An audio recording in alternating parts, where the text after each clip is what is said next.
Hey guys, welcome to another episode of the Market Disruptors Show. I am here with Alex Mashinsky from Celsius. He probably doesn't need much of an introduction, but welcome to the show, Alex. Thanks for having me. How are you? I'm doing great. Thanks for joining. Like I said, you probably don't need much of an introduction. You're pretty well known throughout the industry because you're one of the hardest working guys around the industry, I guess. But for those that maybe don't know, just tell us a little bit about how you got to the space and what you're doing right now. Sure. So I founded the Celsius Network with Daniel 2 years ago, and our mission was to really scale the industry. We felt that the industry is kind of stuck with the number of users, with like the type of people that are in it, and we couldn't get to like mass adoption.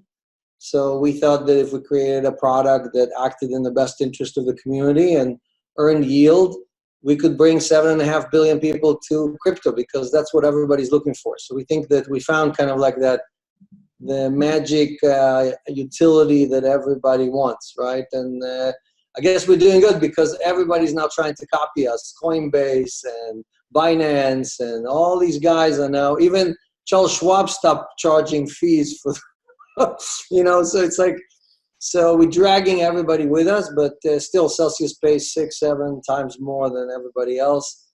And we paid more Bitcoin to our users than all the other guys put together. So we have a lot of very happy customers. Yeah. So to kind of break that down, I mean, you're wearing a shirt that says HODL. So for the people that want to HODL, that want to they don't want to sell, they want to hold, it gives them an option to start earning interest on those tokens as opposed to selling them if they want to access them for liquidity. Which seems like a pretty good method. Now, I know when we talked in the past, you really wanted to give people an option other than the banks, because the banks are basically taking money on deposit and loaning it out, but they don't pay anything, right? So that's kind of what you're trying to go after. Yeah, the competition is between the crypto community and the banks, right? All of us give our money for free to the banks. The banks turn around, lend it on their credit card to our neighbor, charge them 24%, and they keep all that profit to themselves. Well, what if you and me as depositors could get all that profit? So Celsius does the same thing the banks do, but it takes 80% of the profit and gives it to the depositors instead of the banks taking 80% of the profit and giving it to their shareholders. So it's a very simple concept for people to understand. And you can afford to do that because you don't have a skyscraper in the financial district in New York, or what? I live in a fancy apartment in Manhattan, yes, but I can afford that because it's the right thing to do. I think you very rarely in life you can do good and do well at the same time. I managed to do it several times. If you look at my history, Celsius is my 8th company. The company before that, I put wireless in the subways in New York. After 100 years, there was no connectivity or communications in the subways, right? So that was fighting with the city and so on. And now 8 million people use the service for free. I did voice over IP before that. 4 billion people use that. I know most people won't believe it. Just go on Wikipedia and put my name in there. So this is, again, the same thing I've done my entire life, right? Create opportunity for other people, give them something they thought that they didn't deserve. And here, I am part of the 1%, but I found a way for everybody, for the 99%, to basically take advantage of all these magical things that the 1% does only for themselves. And what we do is, without getting sidetracked, but maybe just a little bit, someone like yourself, like you're talking about, you kind of have this track record of creating things to help other people, right? Free connectivity, right? For phones or whatever, finding a way to give back profits. And so, like you said, you are the part of the 1%, but isn't it almost something like I've always believed that if you help other people get what they want, then you get what you want?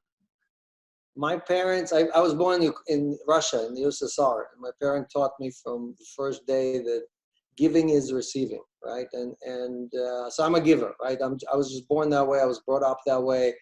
And the more I give, the more happy I am. I find happiness in that. I don't find any happiness in hoarding and dying with the most dollars in the bank account. I mean, that just doesn't do anything for me.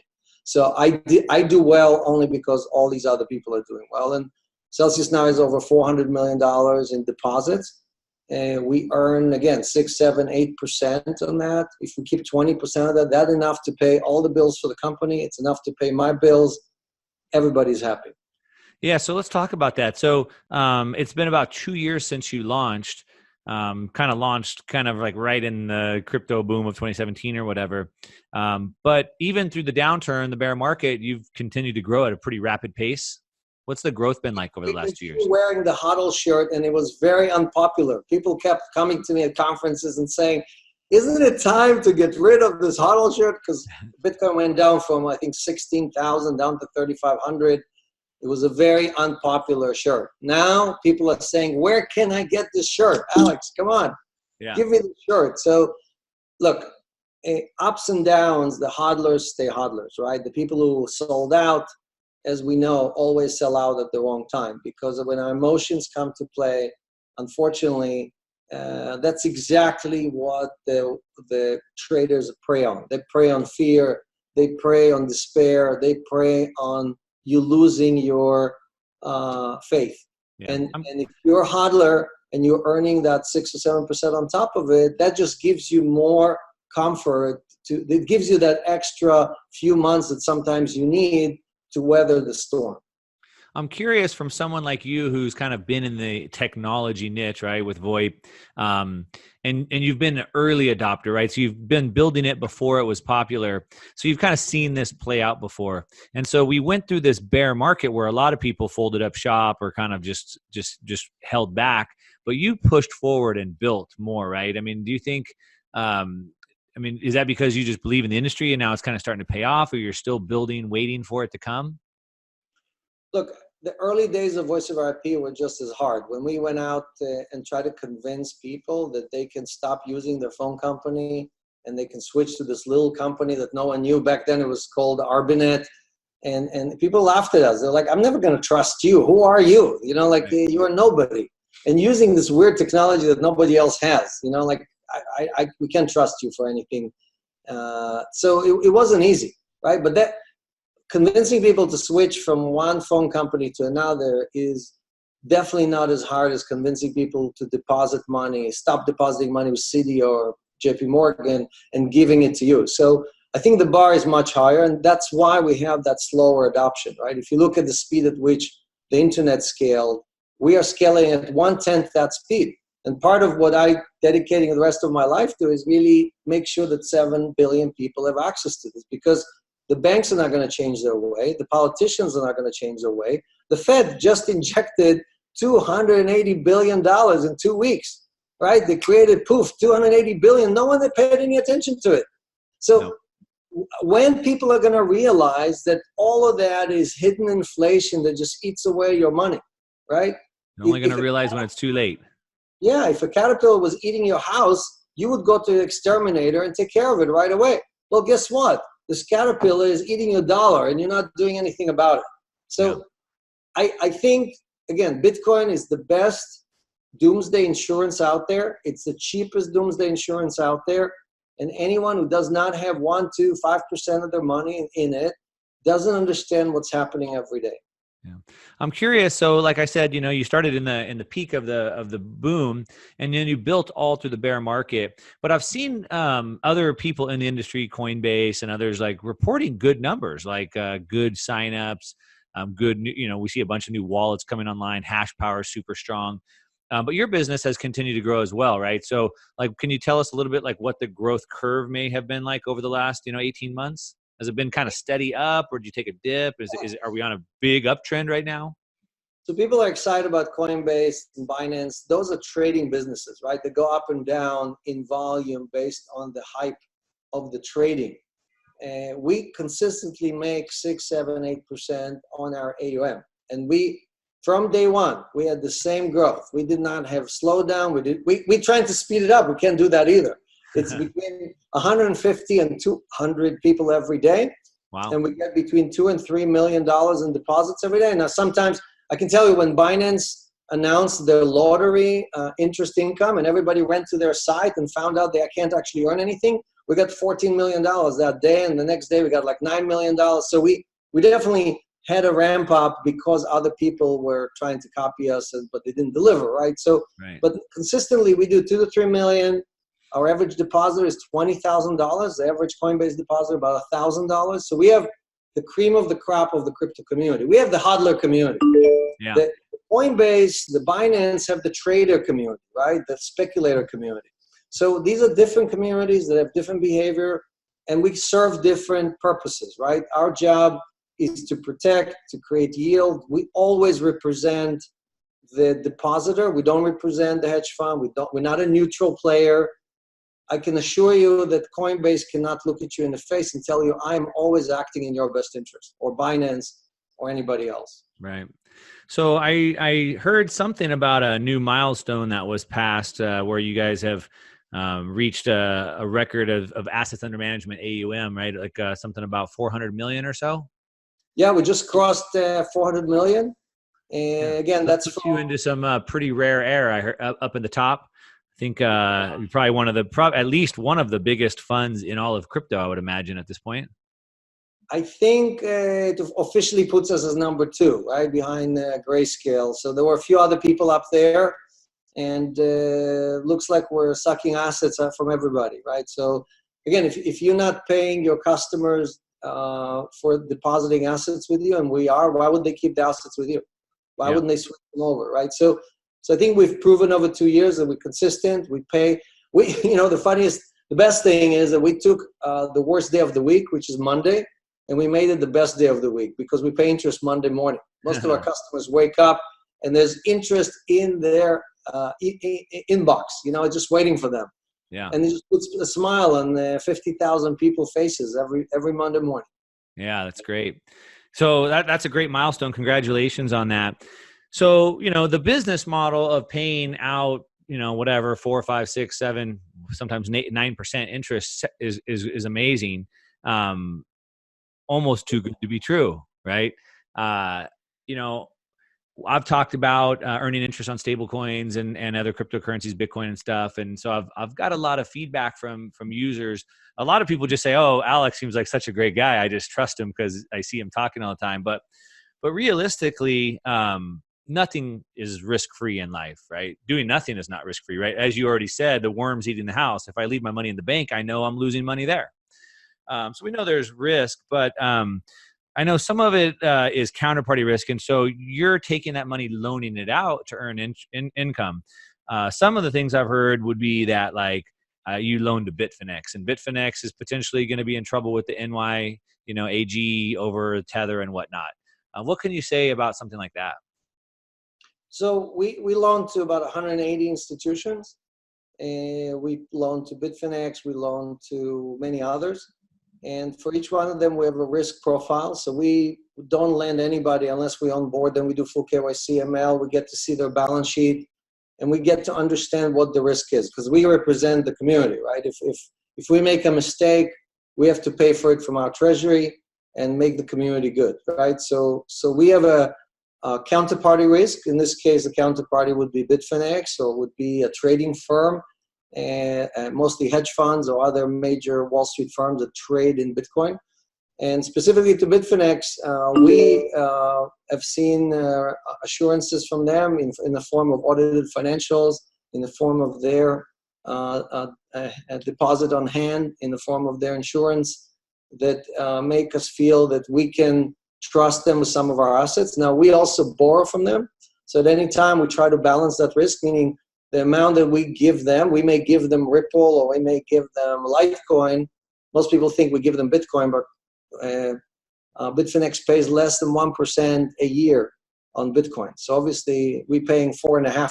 So you can't make 4.5% if you lend at 1%. So we don't lend Bitfinex any Bitcoin, but the coins that they do want where we can earn a nice yield, we then borrow other things from them. So we borrow other assets that offset the risk, meaning if they default for any reason, we hold enough assets where we have zero risk or zero exposure.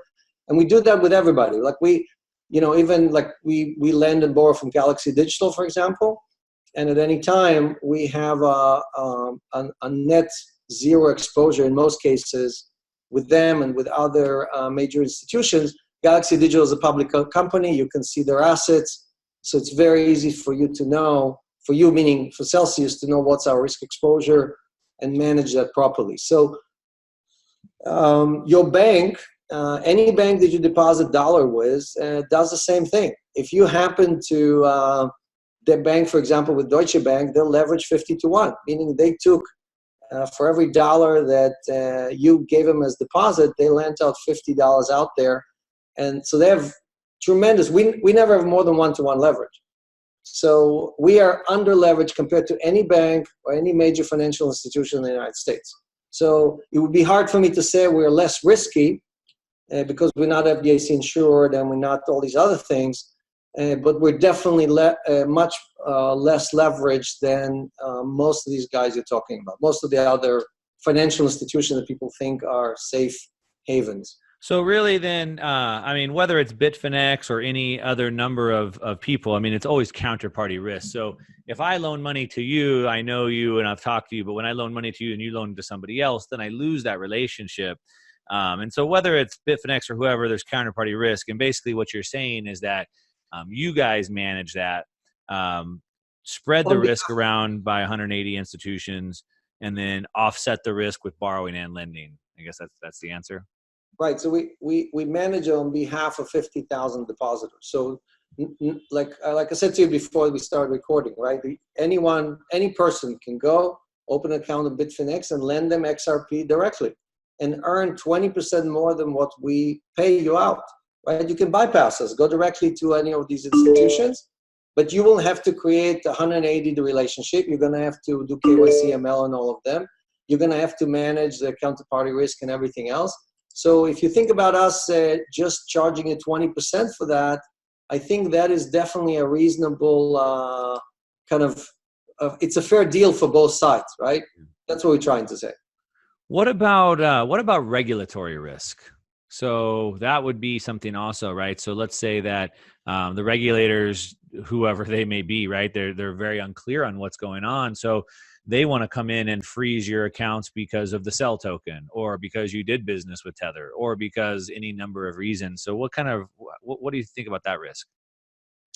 Full disclosure, we are filed Reg D with the SEC. We're FinCEN registered. If you check all the other people that do this kind of stuff in the business, who are based in the Seychelles Islands or based in Malta or based in the BVI or whatever, you would see that none of them have any SEC filings or FinCEN filings. So we actually work with regulators. We work with enforcement agencies when they need to find certain assets and they're trying to track different accounts. If somebody comes to us and asks us, I'm talking about regulators or enforcement agencies, we are there to cooperate with them, right? So we are a good citizen in the financial system.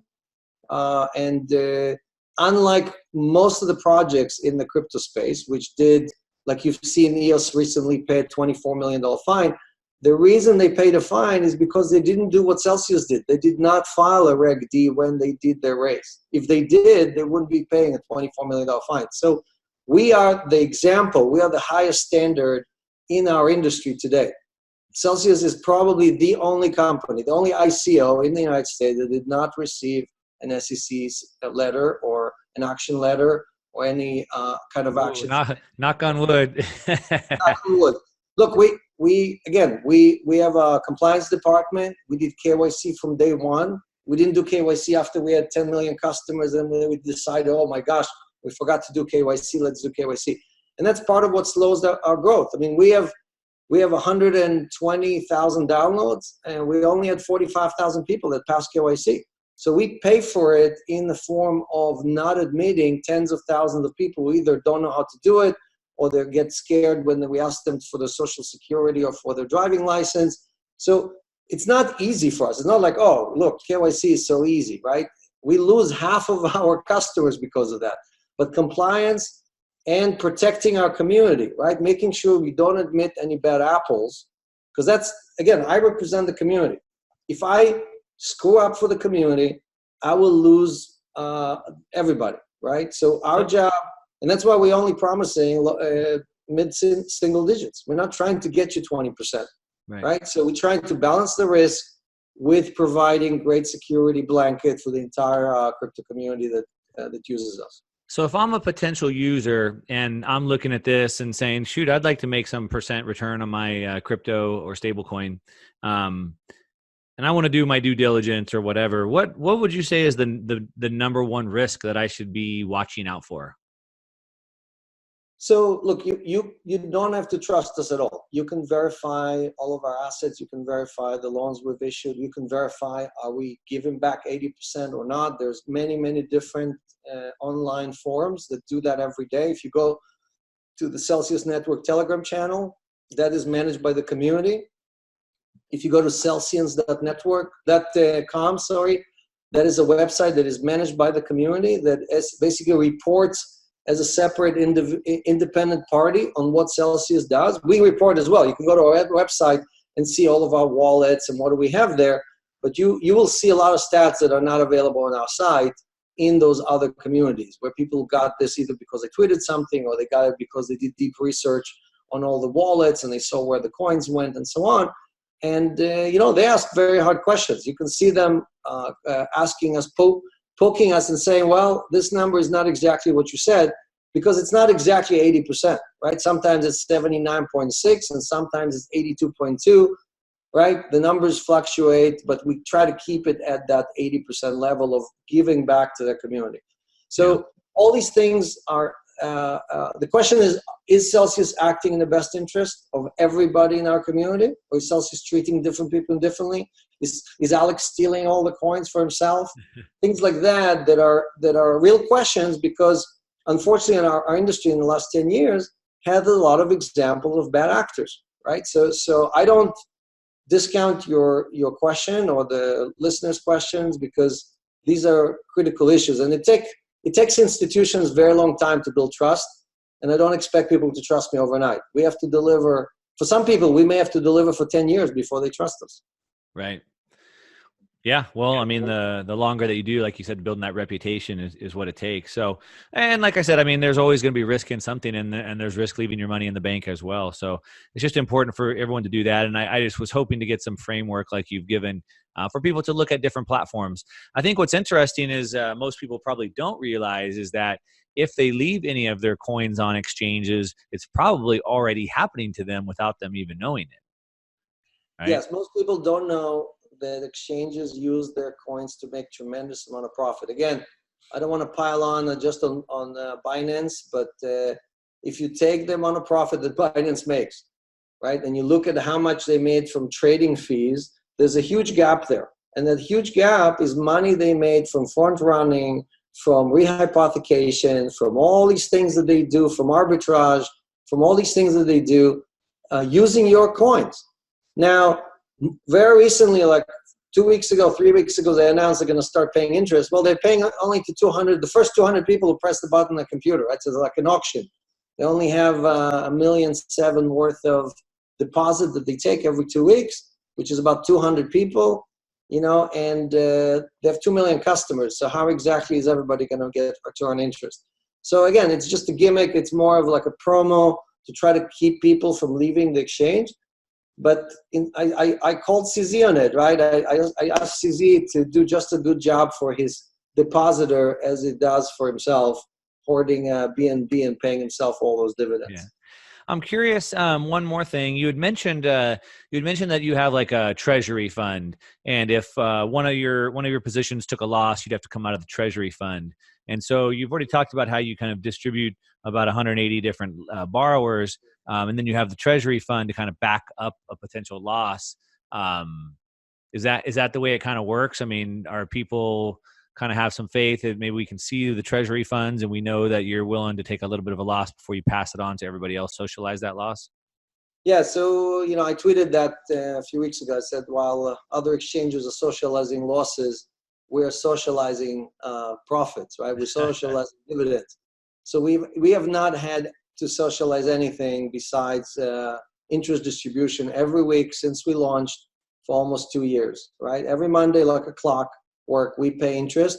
The interest varies based on what we earn, but we pay it every Monday, right? And if we earn zero, we would pay zero. We're not fabricating the numbers. I can tell you that all of our competitors, not Coinbase, but BlockFi and Nexo and Salt and Crypto.com, they all subsidizing it from their treasury. They're not earning anything, right?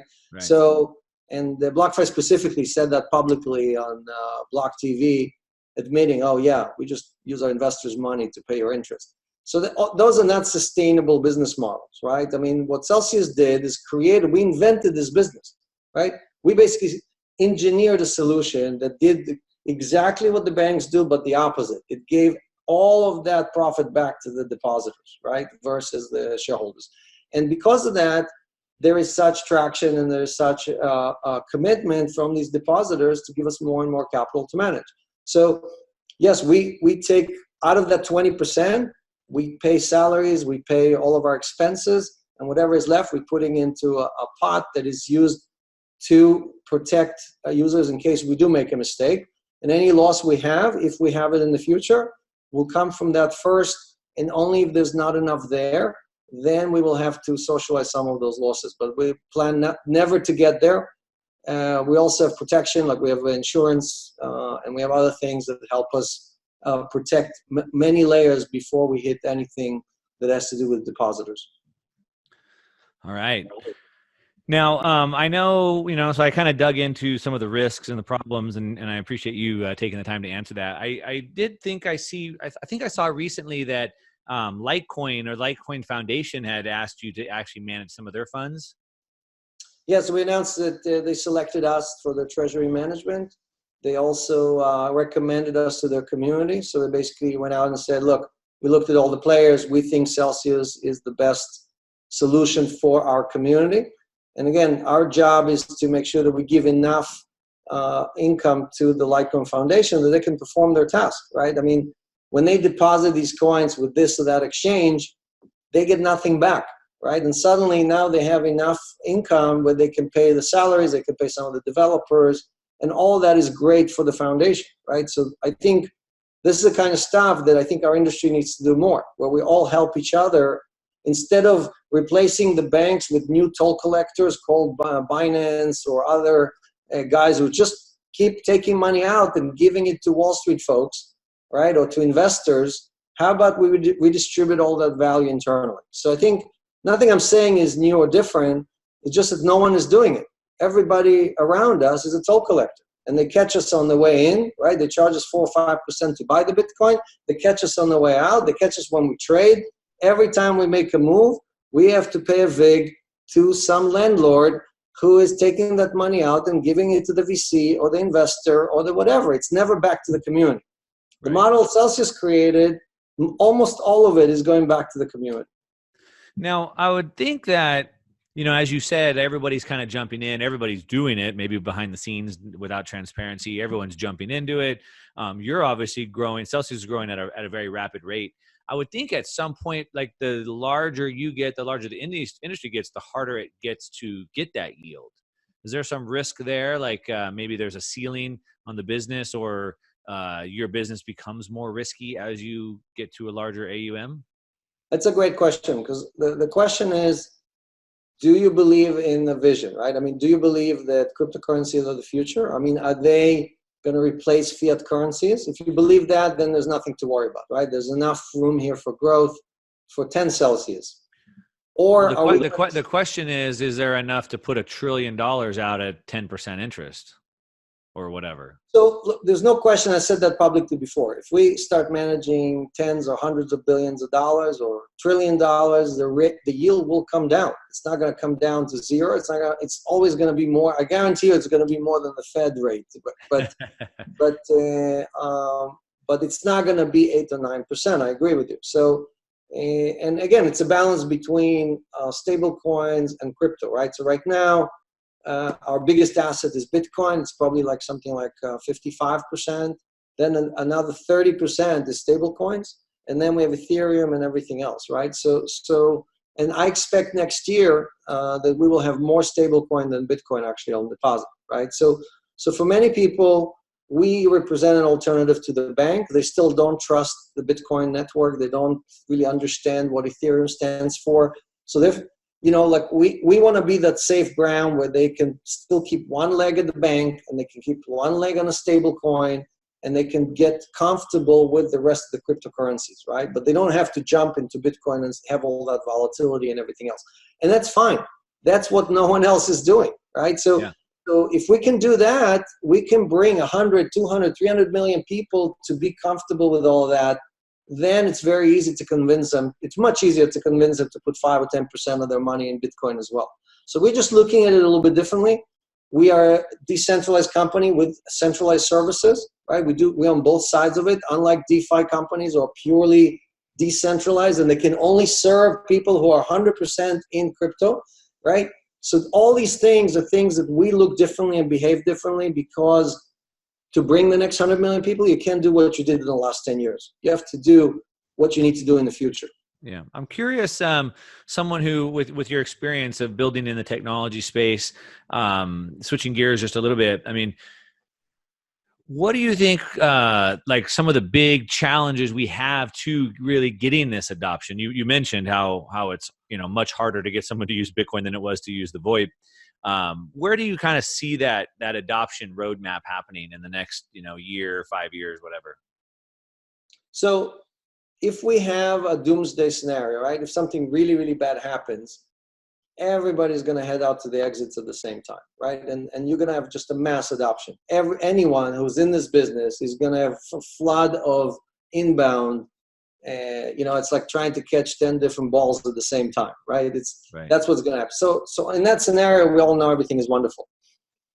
If there's no doomsday scenario, if we just go through the same thing we're going through right now, we're going to continue on the slow adoption curve, right? We're going to have more and more young people buy into this, and less old people deposit money with their old banks. If you walk into a bank branch today, you're not going to see any young people there.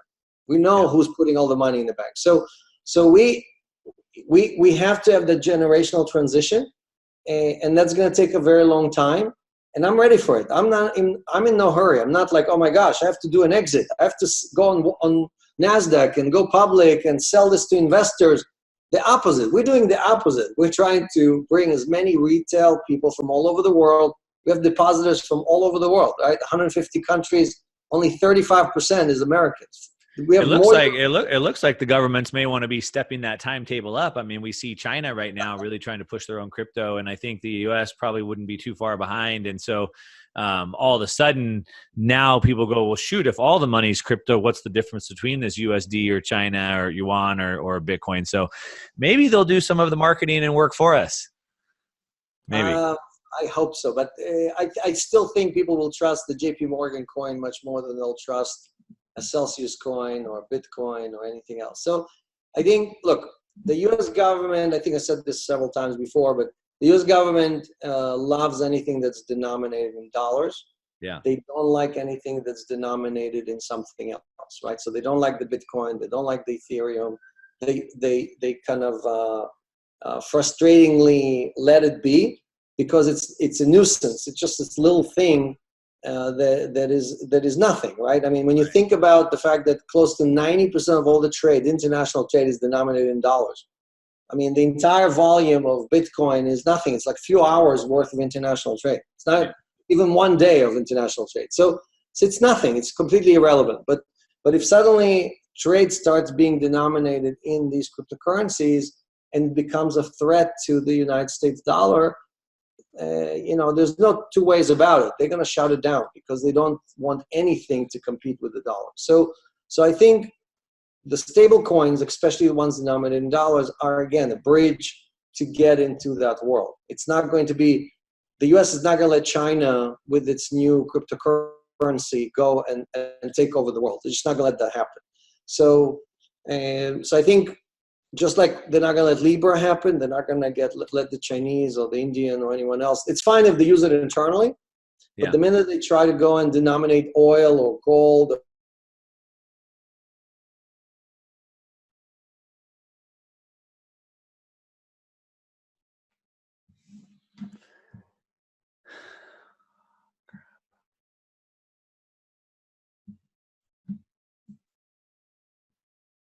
Yep, there you go. You kind of froze for a second, but you were saying as soon as they try to denominate some of this in these other currencies, then the U.S. will have a problem, which I agree. So it's going to be interesting to see how that plays out. But in the meantime, we'll just keep building and hodling. That's right. Yeah. Look, Well, it's a long-term play. I think you say that in a lot of your. I love your. By the way, I love your videos. Okay, even though I can say I know 80% of what you say, listening to you, you deliver it in a very, very precise and acute way that it makes you think and it makes you kind of rehearse what you already know. So kudos. I think you're doing a great job for the community. thank you, Alex. Thank you. Appreciate that. Good. Well, let's go ahead and wrap it up. I think you've done a great job with the community as well. Like I said, that's the one thing I always hear, which I don't like. Not because I don't like you, but I always hear people, oh, I trust Alex. I see him out there talking. He seems like a great guy. And I just don't like that because I want people to understand what they're doing. I made a video recently I said, do not buy gold until. And I got so much hate. Like, how could you tell people not to buy gold? I didn't say that. I said, don't buy it until you understand what it is, how it works into your portfolio, why you would buy it. That's all I said. So anyway, yeah, I think you've done a great job, but I still want to ask these questions. So thanks for answering them for everybody. If we can't answer the questions, then there's definitely something wrong. So if you can't get a straight answer out of somebody, then you should walk away. That's been my motto, and I'm happy to answer any question. Anyone who wants to, send me, go on Twitter or on Telegram or anything, and ping me. You can easily find me, and let's build this community together. Yeah. All right. Thanks so much for joining in. Thanks for having me. Bye.